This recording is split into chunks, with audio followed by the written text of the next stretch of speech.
Nah, baik Bapak Ibu Saudara sekalian, saya akan sampaikan firman. Mari buka bersama dengan saya di dalam 1 Samuel pasal yang ke-26 ayat 7 sampai dengan ayat yang ke-11. 1 Samuel pasal yang ke-26 ayat 7 sampai ayat yang ke-11.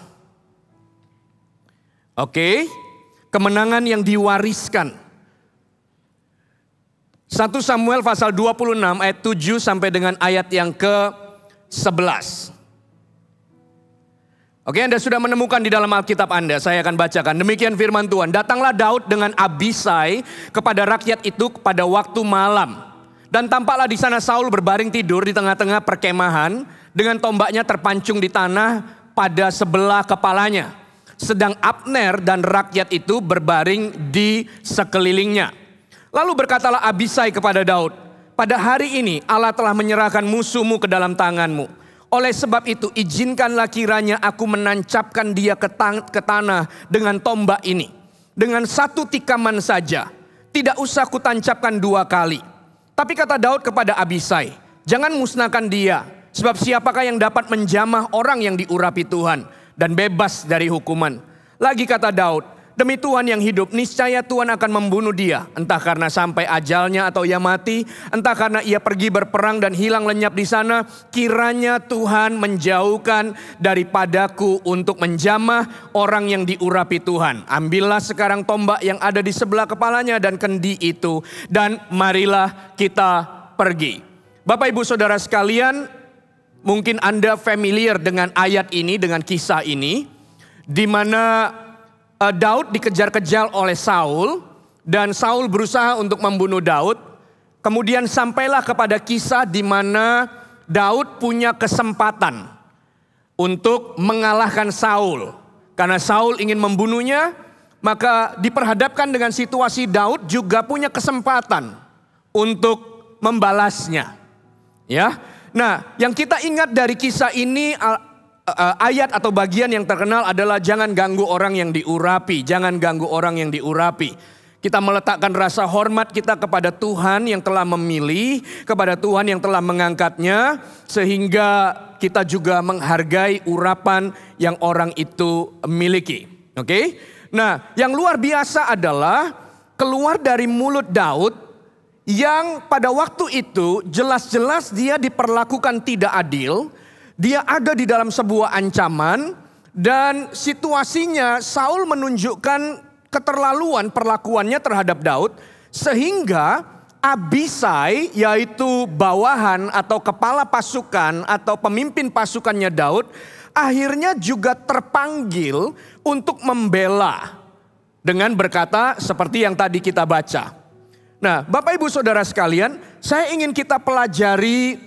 Karena di balik kalimat itu ada sebuah nilai-nilai yang luar biasa yang membawa kita belajar untuk mengelola setiap kesulitan yang kita hadapi dan kemudian kita membagikan sebuah nilai yang kekal di dalamnya, meletakkan nilai yang kekal sehingga yang kita wariskan bukanlah kebencian, kemarahan, kekalahan atau pergumulan, tetapi yang kita wariskan adalah kemenangan kita. Yang kita fokus adalah kemenangan, yang kita rayakan adalah kemenangan, yang kita wariskan adalah kemenangan. Nah, mari perhatikan baik-baik bahwa apa yang dihadapi oleh Daud di dalam perikop yang kita baca ayat 7 sampai dengan ayat yang ke-11 menceritakan bahwa kalau Anda mau tulis poin yang pertama, pergumulan atau masa sulit akan muncul dan pergi silih berganti dalam perjalanan hidup kita. Oke, kebenaran pertama Anda tulis bahwa pergumulan atau masa-masa sulit akan datang silih berganti, muncul dan pergi dalam perjalanan hidup kita. Masa sulit yang Daud hadapi bukanlah hanya hari ini ketika kita baca perikop ini. Tetapi bukankah dia menceritakan di dalam kehidupan sehari-hari menggembalakan kambing domba, dia juga harus berhadapan dengan beruang, serigala, dan binatang buas. Tidak peduli dombanya mau 3, tidak peduli dombanya 30, 50, dia tidak mengiring dombanya untuk menghadap beruang. Tapi kemana dia pergi, kapan waktu beruang bisa datang, serigala bisa datang, binatang buas bisa datang. Dan dia harus berperang. Dan dia harus mengalahkan, membuka mulut kalau sampai dombanya diterkam atau digigit. Buka mulut singa itu atau beruang atau serigala binatang buas itu. Dan memukulnya dan mengeluarkan domba itu dari cengkraman. Dia mungkin juga menghadapi pergumulan ketika di dalam keluarga. Kemudian nabi datang dan mengurapinya menjadi raja. Lalu bagaimana perasaan abang-abangnya yang tiba-tiba adik paling kecil diurapi menjadi raja. Gitu. Bisa jadi abang-abangnya juga tidak terima, mungkin ada iri, mungkin belum bisa menerima kenyataan kalau adiknya yang paling kecil justru diurapi malah jadi raja di atas kita semuanya. Sehingga ketika Daud pergi untuk melihat saudara-saudaranya, kemudian si Eliab berkata, "Kenapa kamu datang ke sini? Aku tahu niat sifat pemberanimu dan kejahatan hatimu. Engkau datang kemari dengan maksud untuk melihat pertempuran." Maksud Daud datang baik, tapi diartikan salah oleh oleh Eliab abangnya. Sehingga mungkin hubungan kakak beradik juga punya gesekan, punya benturan gitu ya. Dan itu juga menjadi mungkin pergumulan bagi sebagian orang dalam keluarga kakak beradik atau rumah tangganya. Lalu kalau kita bicara soal bangsa Israel, jelas-jelas mereka sedang menghadapi tekanan dari musuh. Dan banyak musuh yang tidak suka sama Israel. Midian pada waktu itu. Dan kejadian ini adalah cerita di mana Daud menang terhadap Goliat. Bahwa ada raksasa yang mungkin tidak berurusan dengan dia, tapi berurusan dengan bangsa Israel. Dan apa yang terjadi dengan bangsa Israel itu juga menjadi bagiannya. Jadi ternyata tantangan pergumulan itu bisa dari berbagai macam. Bahkan dia dikejar Saul dan hendak dibunuh. Kemudian kerajaannya juga terpecah, tantangan demi tantangan, silih berganti bisa datang menghampirinya. Nah, ada pergumulan atau tantangan yang normal karena kita hidup dan kita bergerak. Anak kita beranjak dewasa harus sekolah, ada tantangannya lagi sekolahnya di mana biaya yang harus disiapkan. Oleh karena anak kita bertumbuh, bukan kita cari masalah. Jadi ada pergumulan yang normal karena kita hidup berkembang bertumbuh. Tapi ada pergumulan-pergumulan yang di luar kendali kita, yang bukan karena kita, tapi karena situasi dan di luar sana. Kita tidak ingin bukan duduk berjarak begini. Kalau bisa kumpul semua, maksimalkan kapasitas kita dan beribadah. Tapi kenyataannya ada sesuatu di luar sana yang kita tidak bisa kontrol dan kita harus menyesuaikan. Dan tentu ada ketidaknyamanan. Ada pergumulan yang karena juga ketidaksempurnaan kita atau mungkin kelemahan kita sehingga kita bisa tidak tepat dalam hal ini hal itu sehingga itu akhirnya juga menjadi pergumulan di dalam hidup kita. Tapi yang menarik adalah ketika kita mempelajari cerita ini atau kehidupannya Daud, yang kita dapati adalah di dalam peristiwa-peristiwa penting di dalam hidupnya Daud, baik itu kemenangan ataupun pergumulan, selalu nama Tuhan ditaruh di situ. Selalu ada Tuhan yang bersama dengan dia. Ketika Daud diurapi menjadi raja, bukan karena kehendaknya, tapi karena Tuhan mengirimkan Nabi Samuel untuk datang dan mengurapinya menjadi raja. Tuhan memanggilnya. Ketika dia menghadapi singa dan beruang, dia bersaksi singa dan beruang dan binatang buas. Dia bersaksi kepada raja, dia berkata, "Raja, Tuanku raja, seperti Tuhan menyertai aku. Waktu aku bertempur melawan singa, beruang dan binatang buas, maka dia memberikan kemenangan. Demikian pula hari ini Allah akan memberikan kemenangan." Jadi dalam proses kehidupannya, di setiap di dalam setiap era kehidupannya, selalu ada Tuhan di dalamnya yang diakui oleh Daud. Bahkan ketika dia berhadapan dengan orang Filistin dan Goliat, dia datang dengan atau demi nama Tuhan. Lalu bagaimana ketika dia dikejar oleh Saul di dalam pengungsiannya? Bukankah dia juga menuliskan bahwa di dalam masa-masa sulitnya di padang gurun ataupun di lekuk-lekuk gunung tempat dia sembunyi, dia bersama dengan Tuhan? Mazmur 57 ayat 1 sampai dengan 12. Buka di dalam Alkitab Anda. Mazmur pasal 57 ayat 1 sampai dengan 12. Untuk pemimpin biduan. Menurut lagu, jangan memusnahkan. Miktam dari Daud ketika ia lari daripada Saul ke dalam gua. Oke, kasihanilah aku dan seterusnya. Lihat ayat yang kelima, loncat ayat yang kelima dari Alkitab kita. Aku terbaring di tengah-tengah singa yang suka menerkam anak-anak manusia. Yang giginya laksana tombak dan panah. Dan lidahnya laksana pedang tajam. Kamu tahu situasiku tidak menyenangkan. Kamu tahu pergumulanku, wow. Kamu mengerti salib yang harus aku pikul tidaklah ringan. Tantangannya besar, jalaninya dengan penuh pergumulan dan sebagainya. Tetapi dia berkata di dalam ayat yang ke-6, tinggikanlah dirimu mengatasi langit ya Allah. Biarlah kemuliaanmu mengatasi seluruh bumi. Mereka memasang jaring terhadap langkah-langkahku. Ditundukkannya jiwaku. Mereka menggali lubang di depanku. Tapi mereka sendiri jatuh ke dalamnya. 8. Hatiku siap ya Allah, aku mau menyanyi, aku mau bermazmur. Dan jiwaku bangunlah, bangunlah hai gambus dan kecapi. Aku mau membangunkan fajar, ayat 10. Aku mau bersyukur kepadamu di antara bangsa-bangsa ya Tuhan. Aku mau bermazmur bagimu di antara suku bangsa. Pergumulan dan tantangan bisa silih berganti. Di dalam perjalanan kehidupan kita, salib adalah bagian yang harus kita pikul. Karena sebagai murid, Yesus berkata, kalau kamu muridku, kamu harus menyangkal diri dan memikul salibmu. Tidak bisa lari, tidak bisa menghindar. Karena kalau kita menjadi murid Kristus yang sesungguhnya, maka salib harus dipikul. Dan salib itu masing-masing punya sendiri. Dan sendiri pikul salibnya sendiri. Tidak bisa salib kita diberikan kepada orang lain. Kalau iya, maka orang lain yang menerima kemuliaan. Tapi sebenarnya tidaklah demikian karena orang lain juga punya salibnya sendiri. Sehingga kalau kita bergumul dan memikul salib kita, angkat sendiri salib kita. Tapi buat apa ada saudara-saudara di sekitar kita? Mereka adalah orang-orang yang memberimu semangat. Mereka orang-orang yang mensupport, mendorongmu, menghiburmu, menguatkanmu. Tapi mereka bukan pengangkat salibmu. Yesus bergumul di Getsemani dengan murid-muridnya yang hebat-hebat. Petrus yang begitu terkenal. Yohanes yang begitu dekat dengannya. Tapi waktu Yesus pikul salib, mereka semuanya nggak dilibatkan. Mereka cuma ikut bergumul berdoa bersama Yesus. Itu pun mereka tidur. Dan Tuhan bilang, kenapa kamu nggak sanggup berjaga-jaga 1 jam? Supaya kamu kuat menghadapi sebentar apa yang kamu akan lihat. Kenyataan gembala akan disalib.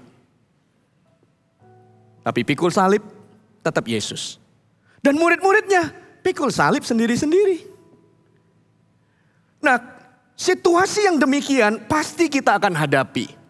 Dan silih berganti. Tapi pastikanlah bahwa di dalam setiap pergumulan kita seperti yang Daud hadapi.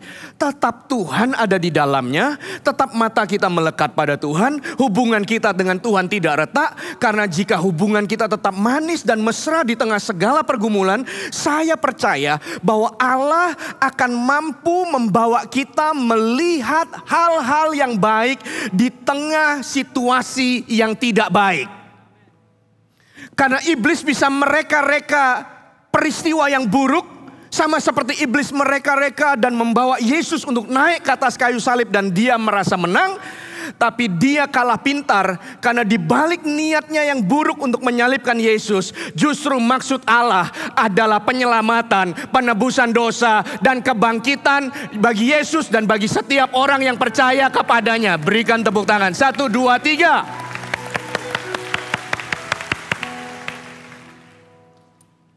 Ada Tuhan di dalamnya.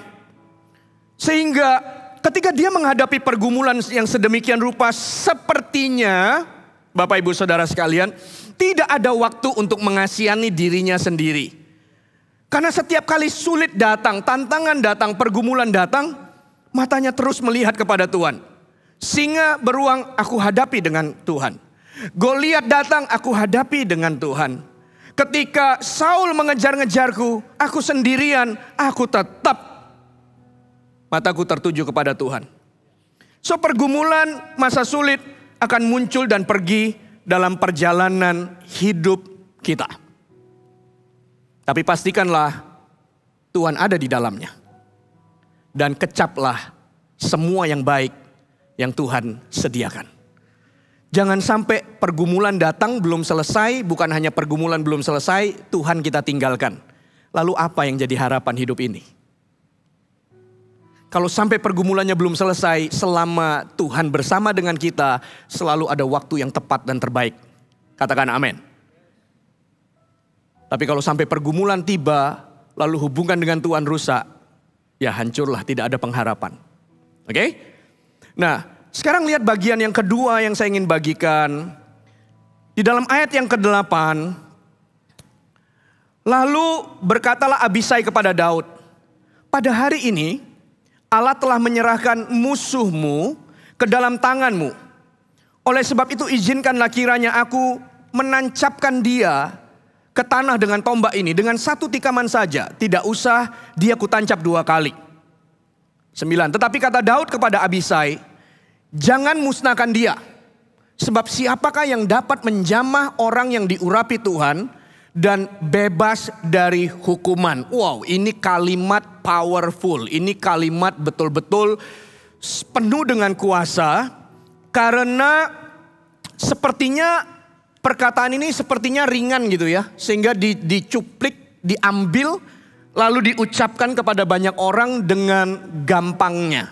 Gitu ya. Tapi sebenarnya kalimat ini keluar dari sebuah peristiwa di mana tantangan dan pergumulan itu tiba, tetapi Daud bisa mengelola kesulitan itu dan dia menurunkan sebuah nilai kepada orang yang ikut dengannya. Saya ulangi, ini poin yang kedua. Kalimat yang kita baca firman yang tadi begitu terkenal adalah keluar dari kemampuan Daud mengelola masa sulitnya, lalu menghasilkan atau menurunkan sebuah nilai yang kekal kepada orang-orang yang ada di bawahnya. Bapak Ibu Saudara sekalian, pergumulan dan masa-masa sulit itu bisa membawa kita semakin dekat dengan Tuhan. Yes lah, kita semua juga percaya demikian. Ada orang yang bergumul mendekat sama Tuhan. Tapi ada yang bergumul justru menjauh dari Tuhan, juga bisa.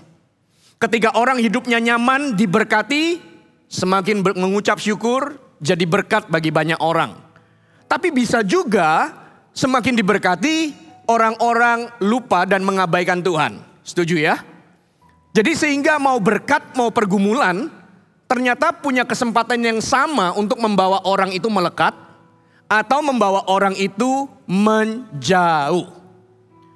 Nah, kalau kita menghadapi masa-masa sulit, jangan menjauh. Justru harus semakin mendekat. Karena kalau sudah sulit, lalu jauh dari Tuhan, kan jadi tambah sulit.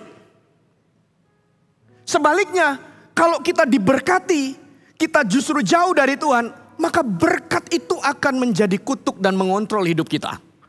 Karena kita justru dengan berkat itu jauh dari Tuhan. Saya teringat ketika kisah di mana orang-orang diberikan talenta 5, diberikan talenta 2, diberikan 1. Anda tahu ya kisah itu ya? 2, 1, dan 5 talenta.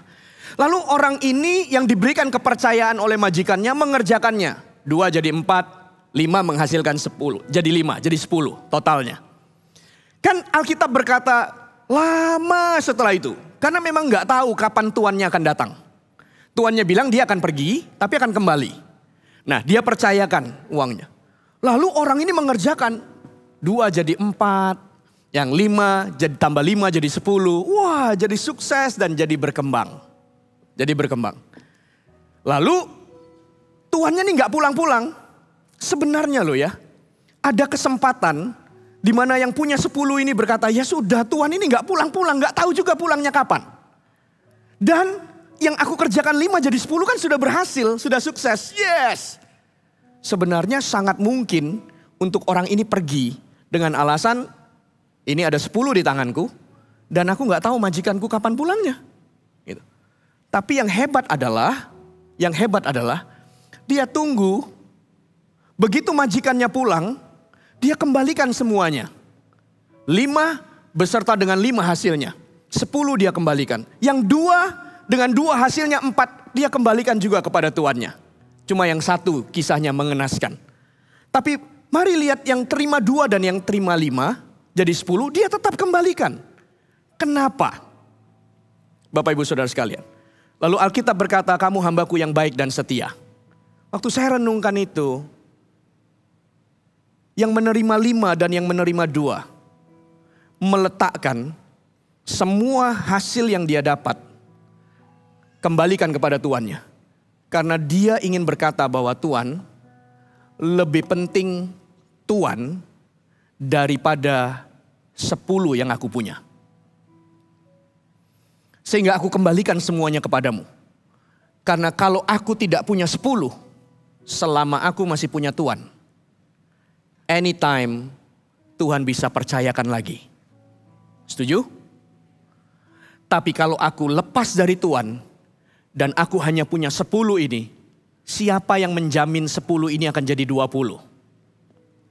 Kalau sampai 10 ini jadi habis, terus mau apa hidup ini? Sudah 10 melayang, Tuhan pun pergi jauh. Ketika kita dalam pergumulan, mendekat, ketika kita dalam berkat, kita kembalikan karena kita tahu lebih penting aku punya Tuhan. Karena kapan saja dia bisa mengembalikan, mempercayakanku lagi. Oke? Saya setuju, ministry juga demikian, pelayanan juga demikian. Saya bayangkan ketika pelayanan berkembang di mana-mana yang Tuhan percayakan. Saya tahu bahwa terima kasih buat kepercayaan yang diberikan. Itu jauh lebih berharga. Nah, perhatikan. 1 Samuel pasal 26 ayat yang 8 tadi. Lalu Abisai bilang, Tuhan, kalau gitu ini saya tancap aja. Bapak ibu saudara sekalian, kalau Anda jadi Daud, kira-kira apa yang Anda akan kerjakan? Coba renungkan. Gini. Saul itu iri sama Daud. Daud membunuh Goliat.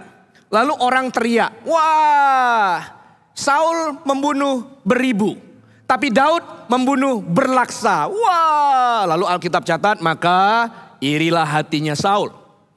Lalu ketika dia berusaha untuk membunuh Daud, Daud punya kesempatan untuk membalas. Kemudian Daud tidak lakukan itu. Daud berteriak dari ujung satunya, dia berkata, Tuanku Raja.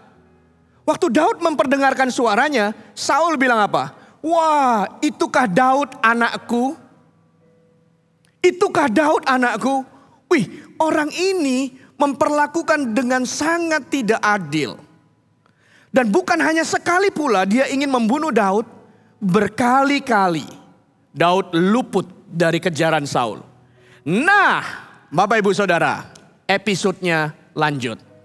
Dalam kondisi begitu, waktu Daud lihat Saul, lalu Daud di hati ini, kalau ini dibiarkan lagi, dia pasti akan kejar lagi. Dia pasti akan cari kesempatan lagi. Lalu Abisai bilang begini, Tuanku Daud, boleh gak? Tak tancap aja sekali, selesai. Kamu sudah tidak perlu was-was, kamu sudah tidak perlu ketakutan, dan orang ini yang niatnya jahat ini sudah tidak lagi sama kamu. Kira-kira ya, kalau kita digitukan, gimana ya? Daud bilang, sebenarnya sih gak boleh. Tapi kalau kamu tetap mau melakukan, ya silakan. Toh kamu yang punya penilaian. Di hatinya Daud, kalau orang ini ditancap, selesailah sudah. Atau justru Daud senang. Memang betul. Ini kesempatan untuk kamu tancapkan dia. Habiskan dia. Ayo lakukan segera, lakukan segera, lakukan segera. Yes. Yang penting aku gak salah di hadapan Tuhan kan. Dia yang minta. Abisai yang bilang, aku cuma ya terserah kamu. Itu pasti ditancap sama Abisai. Kenapa? Karena Abisai melihat perlakuan yang ditunjukkan. Makanya Abisai jadi berani. Kasih aku kesempatan. Kasih aku kesempatan. Gue tancap. Ditanya kenapa. Bukan karena Daud mengompori loh ya. Gini, kalau Daud itu mengompori Abisai, kamu tahu nggak? Saul itu ya. Abisai jadi marah. Lalu pada kesempatan datang Abisai berkata, aku tancapkan dia. Maka Daud nggak akan berkata, jangan kamu ganggu orang itu. Daud akan berkata, betul sekali, ini kesempatannya. Karena memang situasinya begitu. Tapi saya percaya Daud bukanlah tipe yang kamu tahu nggak? Saul itu, enggak. Karena dalam pergumulan dia terus cari Tuhan. Nah, jadi dalam situasi itu Bapak Ibu Saudara sekalian, kalau dibilang jangan, kayaknya sayang sekali. Ini kesempatan emas untuk menghabisinya. Tapi yang saya pelajari ya, ketika Abisai ngomong gitu, mungkin ada sebuah struggle yang besar di dalam Daud. Ini orang bikin susah. Ini kalau aku izinkan Abisai tancap dia, selesai sudah. Tapi yang keluar dari mulut Daud adalah, jangan ganggu orang itu. Orang itu diurapi sama Tuhan. Mungkin Abisai lihat dan bengong. Loh, kamu diperlakukan begitu. Kalimat ini keluar dari seorang Daud yang mampu menguasai pergumulannya. Dan apa yang dia turunkan kepada orang-orangnya, hasil dari sebuah pengendalian dirinya dan sebuah kebenaran yang diturunkan. Tidak boleh. Karena kamu tidak boleh menjamah orang yang diurapi. Itu kebenaran. Tapi kebenaran itu keluar menjadi kehidupan di dalam Abisai. Karena Daud sendiri mengelola rintangan itu. Kamu coba bunuh aku. Kamu coba kejar-kejar aku. Kamu bilang, hai anakku Daud. Dikelolanya. Dan yang dia turunkan kepada anaknya, Abisai, perwiranya, adalah kebenaran.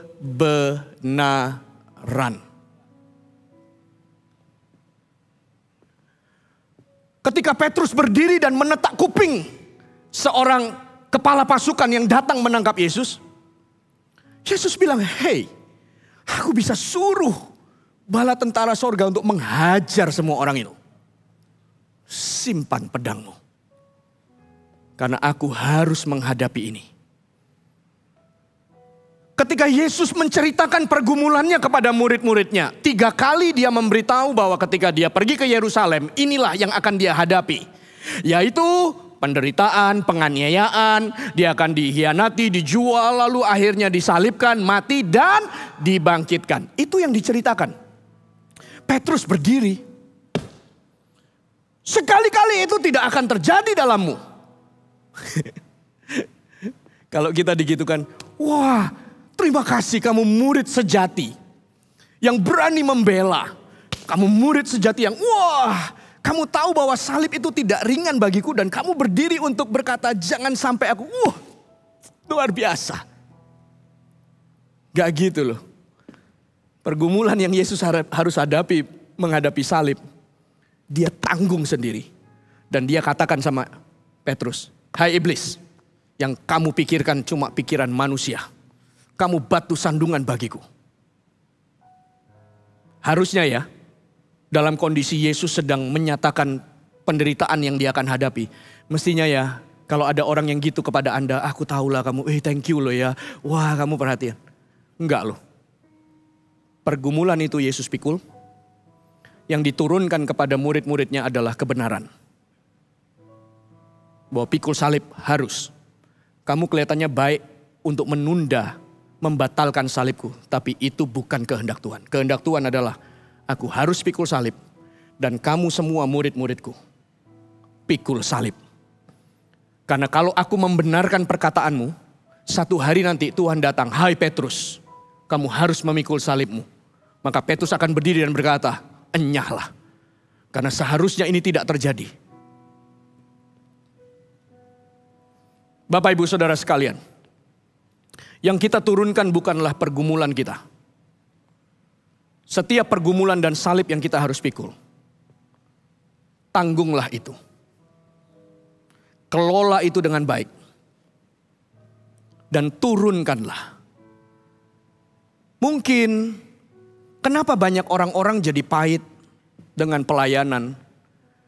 Mungkin yang diceritakan selalu benturannya. Kenapa tidak benturannya Anda simpan dan kelola? Setelah kelola, turunkanlah kebenaran. Bukan yang diwariskan benturannya. Sehingga yang dilihat hanyalah benturan, pergumulan, salib, pikul salib, pikul salib, pikul salib, nyangkal diri, pikul salib, nyangkal diri. Apakah itu harus? Iya, karena itu prosesnya. Tapi gimana proses itu kita terima? Lalu belajar handle, kelola. Lalu orang datang, kurang ajar, ku tancapkan dia. Sekali sudah selesai, gimana menurutmu? Gak boleh. Aneh. Kenapa? Karena semua pergumulan dan salib itu kamu pikul dan kamu kelola dengan baik. Sehingga Yesus menunjukkan kepada murid-muridnya, aku ini harus pikul salib. Aku ini harus pikul salib. Aku ini harus pikul salib. Jangan, gak boleh. Itu pikiran manusia. Aku harus pikul salib. Dan aku tunjukkan gimana caranya pikul salib. Aku tunjukkan kepadamu bagaimana menjadi murid yang sesungguhnya. Setelah itu nanti kamu jalankan. Tapi yang aku tunjukkan bukan hanya bagaimana bergumulnya. Aku tunjukkan kepadamu kemenangan di dalam setiap pergumulan dan salib yang kita pikul. Tahu? Abisai bilang ku tancapkan. Paulus bilang jangan. Dia kelola sedemikian rupa pergumulannya. Sehingga yang dia turunkan bukanlah bebannya. Bapak ibu saudara sekarang ini seperti seorang tua ketika Bapak ibu saudara ketika Anda membesarkan anak-anak. Apakah semua kendala dan kesulitan yang Anda hadapi Anda akan ceritakan semua ke anak-anak Anda? Enggak. Ada yang Anda harus pikul sendiri. Dan bagaimana Anda pikul dan kelola lalu Anda turunkan ke anak kita. Itu yang menjadi nutrisinya. Kalau yang pahit yang kita turunkan, sulit yang kita turunkan. Mereka akan melihat dunia ini pahit dan sulit. Amen. Biarkan yang sulit dan pergumulannya papamu yang handle. Dan hasilnya nanti yang terbaik yang saya berikan kepadamu. Satu hari nanti kamu juga akan menghadapi pergumulan. Dan kamu juga gak perlu koar-koar tentang pergumulanmu. Kalau Anda pikul salib dan tanggung pergumulan yang ada hari ini. Anda kan juga harus kelola itu. Anda gak bisa sembarangan cerita. Kalau Anda cerita ke orang di bawah Anda, semua vulgar Anda berikan. Misalnya nih, Daud cerita kepada Abisai. Abisai bisa lihat kok apa yang diperlakukan Saul kepada Daud. Abisai bisa lihat, makanya dia terpancing.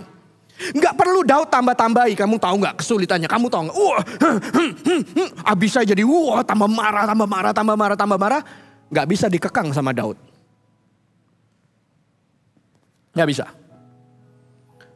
Tapi kalau pergumulan datang, terima itu dan kelola itu dengan baik. Karena ketika kita turunkan beban kita ke anak kita nggak sanggup terima beban itu. Karena itu pertempuran, pergumulan, salib untuk kita.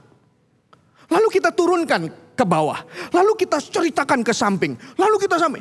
Yang di samping dia punya pergumulan dan salibnya sendiri. Lalu lihat salib kita, kemudian dia berusaha untuk menolong, tapi kan terbatas. Bagi saya, ada hal-hal yang kamu perlu ceritakan, ada hal-hal yang gak perlu.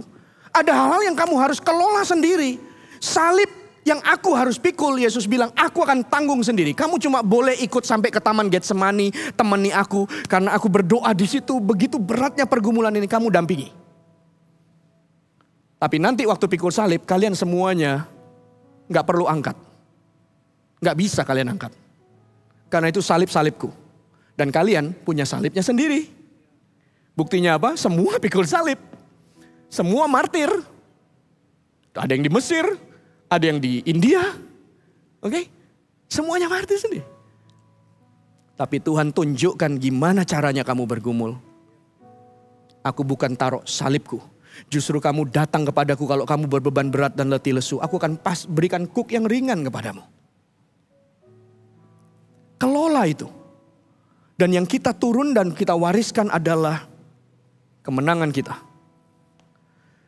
Kalau saya dalam pergumulan, mungkin anak-anak saya tahu. Mungkin orang-orang dekat saya tahu. Tapi yang pasti adalah tidak dengan sengaja saya menunjukkan dan menurunkan beban saya ke mereka. Kalau saya harus sampaikan kepada mereka, bukan sebagai beban, tapi biarkan itu tetap menjadi pertempuran saya. Dan anak-anak saya akan mendapat kemenangannya. Karena satu hari nanti mereka punya pertempuran mereka sendiri. Dan itu yang Daud kerjakan. Jadi waktu Daud berkata, jangan tancapkan dia. Jangan ganggu orang ini. Wah, ternyata kalimat itu keluar dari sebuah bagaimana dia bergumul dan mengelola masa sulit itu. Orang-orang akan melihat seperti murid-murid bersama dengan Yesus. Murid-murid itu melihat apa yang Yesus hadapi, tantangan yang Yesus ceritakan. Murid-murid itu ada dekat. Saudara-saudara, kebenarannya gini ya. Wah, enak ya murid-murid itu bisa dekat sama Yesus. Oke? Tapi orang-orang yang dekat dengan Yesus ini juga akan belajar hal-hal tentang sesuatu yang bahkan mereka sendiri nggak bisa hadapi. Tapi mereka akan belajar dari pemimpin ini.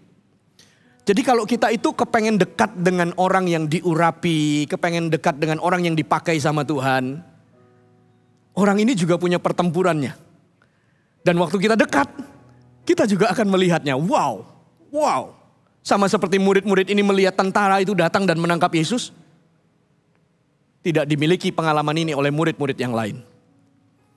Tapi karena mereka dekat. Tapi sebagai seorang pemimpin, atau ayah atau orang tua lah, atau siapapun Anda di sini, maka ingat baik-baik, yang kita wariskan adalah kemenangan. Yang kita turunkan pada mereka bukanlah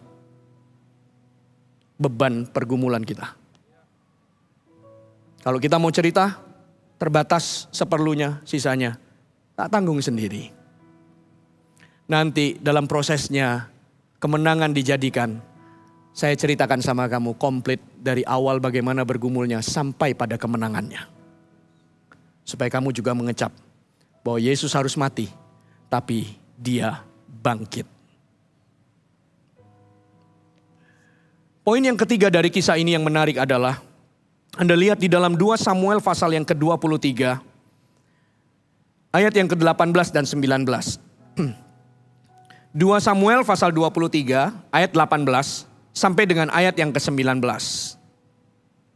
Oke? Poin yang ketiga Anda tulis, fondasi untuk generasi selanjutnya berdiri. Ternyata pergumulan yang kita hadapi adalah jalan untuk bagaimana generasi selanjutnya jauh berkemenangan. Karena Alkitab berkata begini, Abisai adik Yoab anak Zeruya, dialah kepala ke-30 orang itu. Dan dialah yang mengayunkan tombaknya melawan 300 orang yang mati di tikamnya. Ia mendapat nama di antara ke-30 orang itu. Berikutnya, bukankah ia yang paling dihormati di antara ke-30 orang itu?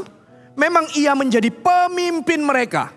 Tetapi ia tidak dapat menyamai Triwira itu. Ada kisah Triwira yang hebat juga di dalam kisahnya Daud, bukan? Tapi Abisai ternyata kepala dari orang-orang hebat itu. Dari mana? Ketika dia dekat dengan Daud, dan Daud berhasil mengelola pergumulannya dan mewarisi nilai kebenaran dan kemenangan. Sehingga Abisai berdiri menjadi seorang pemimpin yang hebat. Saya percaya bagaimana kita mengelola pergumulan kita sebagai orang tua, pasti akan dilihat anak kita. Kita nggak ngomong, mereka bisa merasa. Tapi yang kita omongkan sama mereka, bukan melulu pahit dan getirnya kehidupan. Karena ada waktunya pergumulan itu hanya daddy dan mami yang handle. Kalian belum waktunya.